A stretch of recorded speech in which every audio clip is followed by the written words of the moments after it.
Nung saka na siya.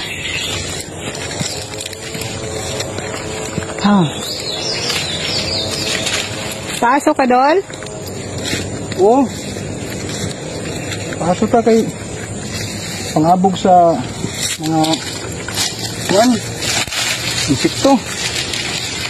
Nga, ato po mga lubi, kailangan paaso para mabunga og sakto.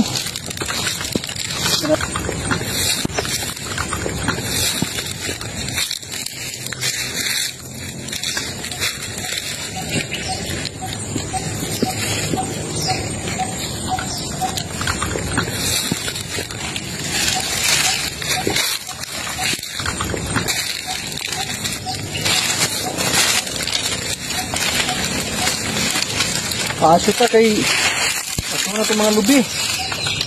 Atong pasuhan para mamunga og daghan ang atuang mga lubi, idol. So nga na siya. Ang bugaw na po sa lamok, yung mga insekto, same time,